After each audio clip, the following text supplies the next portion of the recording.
بسم اللہ، اللہ کے نام سے شروع کرتا ہوں۔ عربی کلام کے اندر پورے قرآن میں جہاں پر بھی السلام علیکم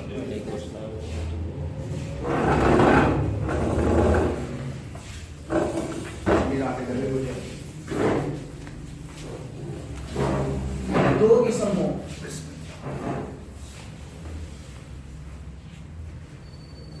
آپ نے پوری عربی کلام میں قرآن پاک میں جہاں کہیں بھی دو اسم آ جائے، پہلے کلمے پہ الف لام نہ ہو، دوسرے کلمے پہ الف لام ہو، یہ بات الف لام، اس کو عربی کلام میں اضافت کہتے ہیں، نسبت کرنے کو کہتے ہیں۔ اور جہاں بھی دو اسم آ جائیں، پہلے پہ الف لام نہیں ہے، دوسرے پہ الف لام ہے، پہلا مضاف ہوگا، دوسرا مضاف الیہ ہوگا، اس کے اضافت معلوم کرنے کا معنی یہ ہے، وہاں پر ہم معنی کریں گے کا کی کے کا، اللہ کے نام سے، یہاں پر با کا معنی سے ہے، اسم کا معنی نام ہے، لفظی اللہ کا معنی اللہ۔ اب اس کے اندر کے کہاں سے آ گیا؟ وہ ہے اضافت کا معنی، اللہ کے نام سے شروع کرتا ہوں۔ تو با عموماً جہاں پہ بھی قرآن میں آئے گی وہاں پر ہم اس کا معنی کریں گے سے، عموماً با جہاں بھی آئے گی اس کا معنی عموماً سے کیا جائے گا۔ اور یہاں پر یہ اصول آپ نے یاد رکھنا ہے، جہاں پر بھی اضافت کا مسئلہ آ جائے، جس کے بعض قاعدے پڑھیں گے، اور ایک بڑا قاعدہ یہ ہے، دو کلمے آ جائیں، پہلا کلمے پہ الف لام نہیں ہے، دوسرے پہ الف لام ہو، پہلا مضاف ہوگا اور دوسرا مضاف الیہ ہوگا۔ مضاف اور مضاف الیہ میں اصول یہ ہے، پہلے ترجمہ مضاف الیہ کا کرنا ہے، بعد میں ترجمہ مضاف کا کرنا ہے۔ کیا ترجمہ ہوگا؟ اللہ کے نام سے میں شروع کرتا ہوں، الرحمن جو رحم کرنے والا ہے، الرحیم نہایت مہربان ہے۔ یہ دو اسم الرحمن اور رحیم، غور کریں، رحمان جو ہے یہ وزن ہے فعلان کا،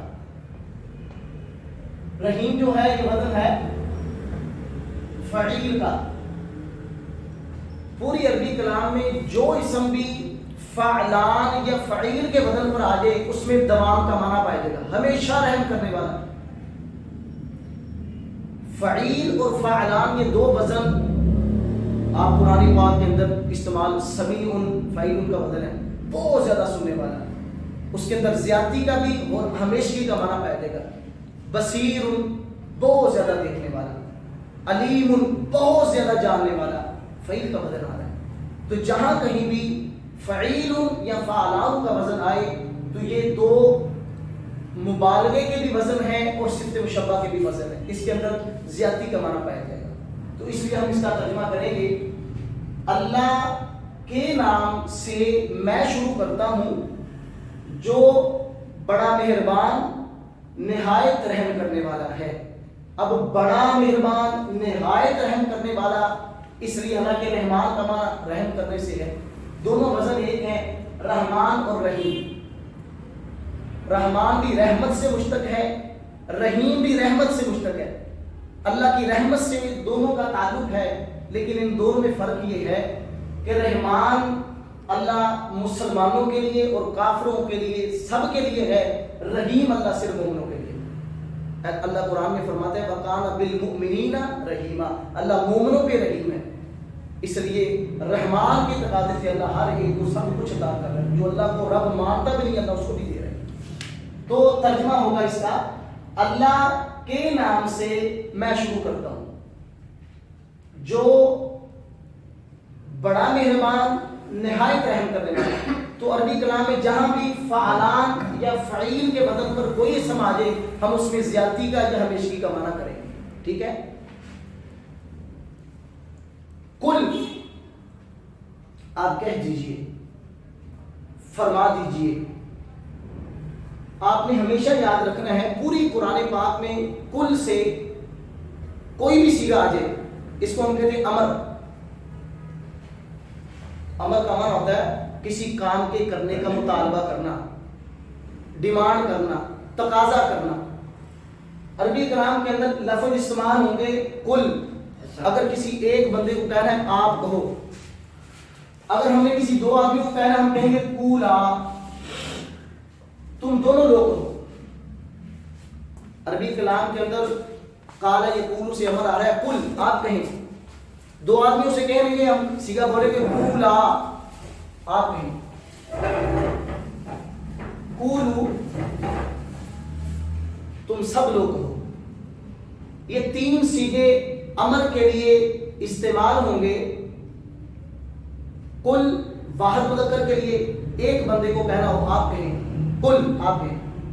دو بندے کو کہنا آپ دونوں کو ہم کہیں کولا، تم دونوں کو۔ یاد رکھنا ہے عربی کلام کے اندر تسنیہ کا لفظ ہوتا ہے، اس کے علاوہ کسی لغت کے اندر تسنیہ کا صیغہ موجود نہیں۔ یہ الف علامت تسنیہ کی ہوتی ہے۔ الف علامت کس کی ہے؟ تسنیہ کی۔ جیسے زارابا اس نے مارا، زارابا ان دونوں نے مارا، شاہدہ اس ایک نے گواہی دی، شاہدہ ان دونوں نے گواہی دی۔ یہ الف علامت تسنیہ ہوگی جب بھی کسی کلمے کو ہم نے تسنیہ بنانا ہو اس کے آخر میں الف لگایا جائے۔ ٹھیک ہے، امر کے اندر جب بھی تسنیہ بنانا ہے اس کے آخر کے اندر الف لگائیں گے۔ یہ صرف کل سے ہم نے الف آخر لگایا تو وہ تسنیہ کا کلمہ بن گیا۔ آپ دونوں لوگ کہو، کل سے کولا، تم دونوں لوگ کہو۔ اگر ہم نے جمع بنانا ہو، دو سے زیادہ لوگوں کو ہم نے کہنا ہو آپ یہ کریں، آخر میں واو لگائی جائے گی۔ یہ واو علامت ہے جمع کی، آپ لوگ کہو۔ اور یہ آخر میں الف لگایا جاتا ہے، یہ بھی ایک علامت کے طور پر جمع، لیکن علامت جمع کی واو ہے۔ ٹھیک ہے، یعنی کہ الف علامت ہوئی تسنیہ کی، واو علامت ہوئی امر کے اندر جمع کی۔ یہ تین مذکر کے لیے جس کو آپ میل کہہ لیں، میل کے لیے تین صیغے استعمال ہوں گے امر میں۔ کل ایک کے لیے، کولا دو کے لیے، کولو سب کے لیے۔ فیمیل کے لیے یعنی مؤنث کے لیے صیغے جو استعمال ہوں گے وہ ہے کولی، یہ جگہ کوئی مسئلہ نہیں، کولی یا علامت ہے۔ اگر کسی ایک عورت کو مؤنث کو کہنا ہو آپ کہو، ہم اس کے کہیں کولی، یہ یا علامت امر میں مؤنث کی ہوگی۔ آپ مثال کے طور پہ کہہ دیں اشہد، تو گواہی دے۔ تسنیہ کے لیے ہم کیا کہیں گے؟ اشہدا، تم دونوں گواہی دو۔ جمع کے لیے ہم کیا کہیں گے؟ اشہدو، واو آ گئی، تم سب گواہی دو۔ اگر ایک عورت کو کہنا تو گواہی دے، ہم کہیں گے اشہدی۔ یہ یا علامت کس کی ہوگی؟ واحد مؤنث کی، امر کے صیغے کی۔ ٹھیک ہے، اور تسنیہ کے لیے ہم نے کیا پڑھا تھا؟ الف لگانا ہے، الف لگائے کیا بنے گا؟ کولا۔ ٹھیک ہو گیا، یعنی مذکر کے لیے اور مؤنث کے لیے صیغہ سیم ہوگا۔ وہ سیاق و سباق بتائے گا کہ یہاں پر عورت کی بات ہو رہی ہو تو عورت مراد ہوگی، اگر مذکر کی بات ہو رہی ہے تو مذکر مراد ہوگا۔ واضح ہے؟ یہ یا علامت ہے واحد مؤنث کی۔ اسی طرح وہی صیغہ الف علامت ہوئی تسنیہ کی۔ اسی طرح جمع مؤنث کے لیے یہ نون علامت ہوگی، کلنا، یہ نون علامت ہے۔ جمع مؤنث کی جس کو ہم فیمیل کہہ لیں، اگر دو سے زیادہ عورتوں سے ہم نے تقاضا کرنا ہے، امر کا صیغہ استعمال کرنا ہے پوری عربی کلام میں، وہاں پر نون کا صیغہ بولا جائے گا۔ اب اسی طرح آپ دیکھیں کل واحد مؤنث کے لیے، کولا تسنیہ، کل واحد مذکر کے لیے، کولا تسنیہ مذکر کے لیے الف علامت ہے، کولو جمع مذکر کے لیے علامت کون سی جمع کی؟ واو۔ کولی واحد مؤنث کے لیے علامت واحد مؤنث کی یا۔ کولا الف علامت تسنیہ کی، نون ہے علامت جمع مؤنث کی۔ اب دیکھیں شاہدہ یشہدو سے ہم نے کسی تین سے زائد عورتوں کہنا تم عورتیں گواہی دو، کیا صیغہ بولا جائے گا؟ اشہدنا، نون آخر میں۔ الف علامت ہوگی تسنیہ کی۔ ہمیشہ امر کا جب بھی کسی چیز کے بارے میں ہم کہیں کسی کو اشرب، تو پانی پی، ایک آدمی، اشربا تم دونوں پانی پیو. جمع کے لیے کیا بولیں گے ہم؟ اشربو. یہ واو علامت آ گئی. ہم ایک عورت کو کہیں تو پی, ہم کیا کہیں گے؟ اشربی, تو ایک پی. اشربا, تم دونوں عورتوں پیو. اگر زیادہ عورتوں کہنا ہو اشربنا, یہ نون علامت جمع کی. تو واضح ہے. تو قل کا معنی آپ کہہ دیجئے, ایک کو مخاطب ہے, آپ کہہ دیں, آپ فرما دیں, تو کہہ دے, معنی اس کا ایک ہی. کیونکہ یہ اللہ کے رسول کو مخاطب ہو رہا ہے تو ہم ادب کو ملحوظ خاطر رکھتے ہوئے کہتے ہیں آپ فرما دیں, وغیرہ. قل کا معنی تو کہہ دے, یہ معنی اس کا. ٹھیک ہے. اعوذ, میں پناہ مانگتا ہوں. یہ پیچھے فعل تھا امر. ہمیشہ یاد رکھنا ہے آپ نے, فعل کے صرف 3 قسمیں ہوتی. فعل کی صرف 3 قسمیں, جس کو ہم یہاں پہ لکھ سکتے ہیں. فعل جو ہے, ایک ہوگا فعل ماضی,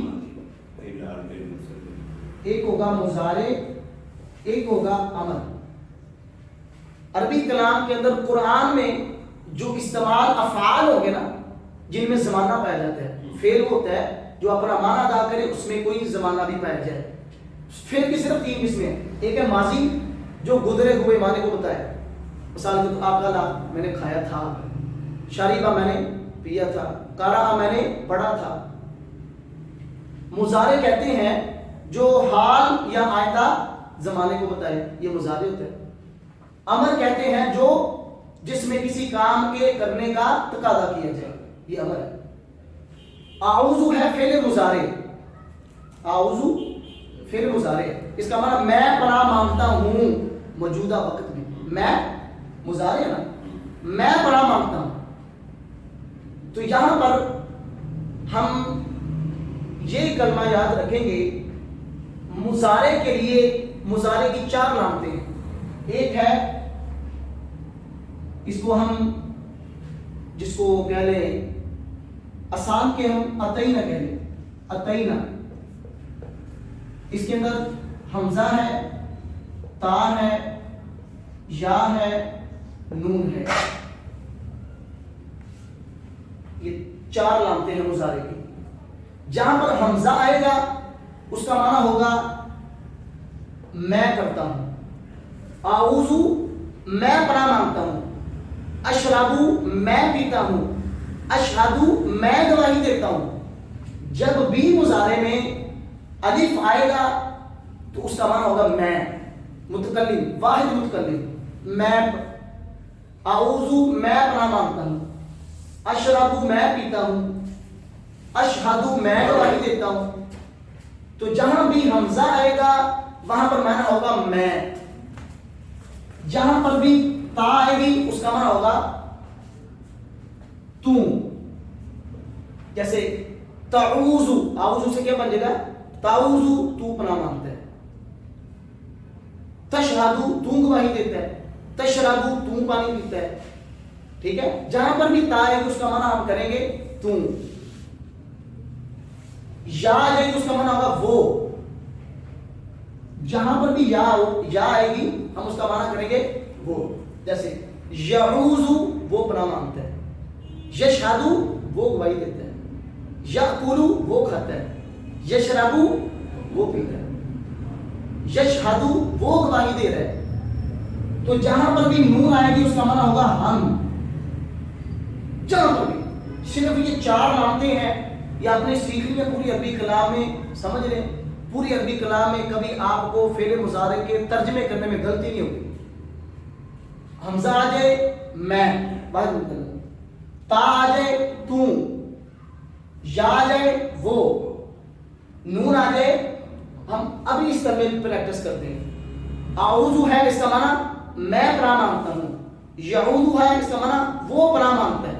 تعوذ آ جائے تو پناہ مانگتا ہے. نعوذ آ جائے ہم پناہ مانگتے ہیں.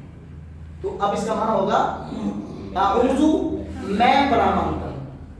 کسی بھی کلمے کو آپ لے آئیں, معنی جو اشہدو میں گواہی دیتا ہوں. تشہدو تو گواہی دیتا ہے. یشہدو وہ گواہی دے رہا ہے. نشہدو ہم گواہی. واضح. تو قل آپ کہہ دیں اعوذ میں پناہ مانگتا ہوں برب الناس. ابھی ہم نے قاعدہ پڑھا تھا اوپر دو اسم آ جائیں پہلے پہ الف لام نہ ہو دوسرے پر ہو. پہلا ہمیشہ مضاف ہوگا دوسرا ہمیشہ مضاف ہے. مضاف کا معنی ہوتا ہے جس کی نسبت کی جائے. مضاف لے کے جس کی طرف کی جائے. مثال کے طور میں کہہ دوں قلم فلان ہے قلم احمد یہ احمد کی قلم ہے. یہ قلم مضاف ہے یہ احمد مضاف ہے. جس کلمے پر الف لام نہیں وہ مضاف اور جس کی طرف جس پہ الف لام ہے وہ مضاف لے تو ترجمہ ہمیشہ پہلے مضاف لے کا کیا جائے. قل کہہ دیجئے اعوذ میں پناہ مانگتا ہوں لوگوں کے رب سے. اب کے کا معنی کیوں آ گیا؟ اضافت میں کا کی کا معنی آئے گا. الناس کا معنی لوگ. عربی کلام میں جہاں پر بھی ناس کا لفظ آئے تو اس کا معنی لوگ ہی ہوگا. لوگ انسان. پوری عربی کلام میں قرآن میں جہاں پر بھی الناس کا لفظ آئے گا اس کا معنی ہم کہہ رہے گے لوگ. رب کا معنی پالنے والا کسی چیز کو ترویج دینے والا پرورش کرنے والا اس کے معنی الگ ہے. تو معنی اس کا ہوگا مضافیرے سے شروع لوگوں کے رب سے. با کا معنی سے. ابھی ہم نے کیا عمومی طور پر با کا معنی سے کیا جاتا ہے. با کا معنی سے. رب کا معنی رب. ناس کا معنی لوگ. تو اب کیونکہ یہ مضاف ہے اور یہ مضاف الیہ ہے تو ترجمہ ہم مضاف الیہ سے شروع کریں گے. تو پہچان یہ ہے دو اسم آ جائیں پہلے پہ الف لام نہیں دوسرے پر ہو. یعنی دو کلمے آ جائیں ایک پہ نہیں الف لام دوسرے پہ ہے. پہلا مضاف ہوگا دوسرا تو ترجمہ کرتے وقت یہ نہیں ہے با سے ترجمہ شروع کر دینا ہے. ترجمہ شروع کریں گے مضاف الیہ سے لوگوں کے رب سے. اب اس کا با محاورہ ترجمہ ہوگا آپ فرما دیجئے میں پناہ مانگتا ہوں لوگوں کے رب سے. ٹھیک ہو گئے؟ معنی سمجھ آیا اس کا؟ کوئی اگر بس یہ جو دوسری جو ہے نا یہ وہ میں پہلے آیا نہیں تھا تو اس کی تھوڑی سی سمجھ نہیں ہے جو آپ اوپر بتا رہے ہیں. چلے وہ بھی انشاءاللہ آپ کو وہ آپ مس کر دیں گے آپ ڈیٹا ہے. اس کے بعد مالک الناس.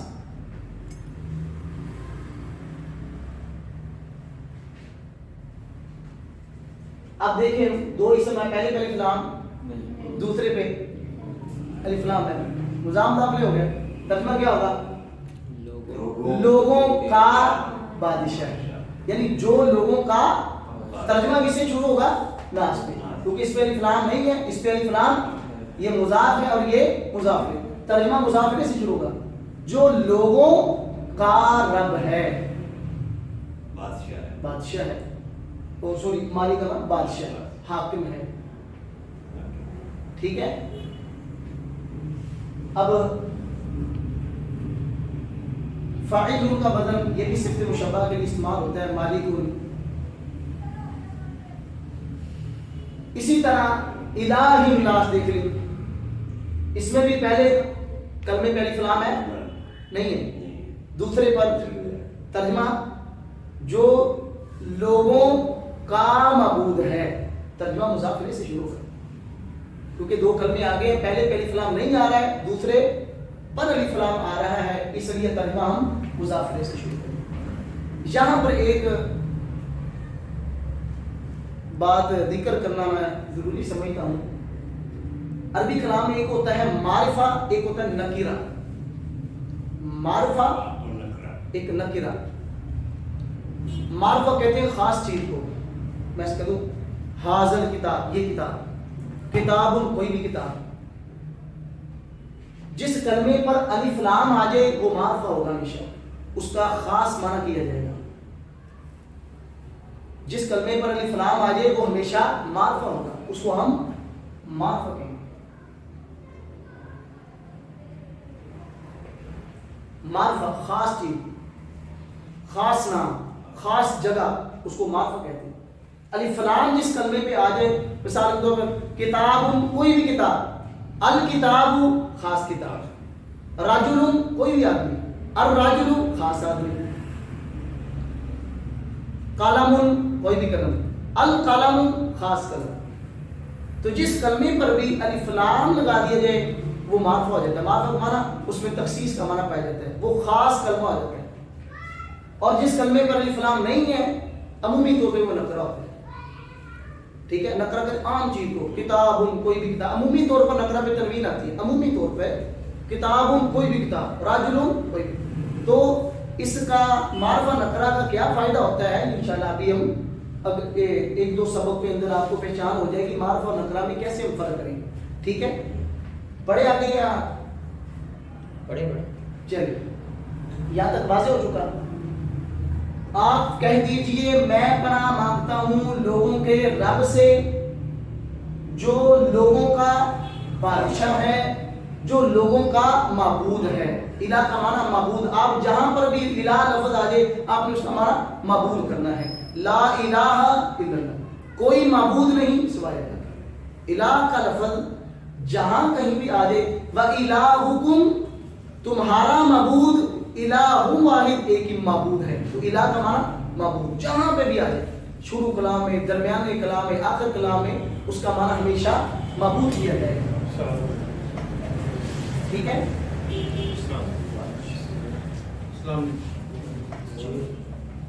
الہ کا لفظ دوبارہ دیکھ لیتے ہیں. عربی کلام میں قرآن پاک کے اندر جہاں کہیں بھی لفظ الہ کا استعمال ہو ہم اس کا معنی معبود کریں گے. شروع کلام میں آ جائے, درمیانے کلام میں آ جائے یا آخر کلام میں آ جائے, اس کا معنی معبود ہوگا. تو اس کا معنی لوگوں کا معبود.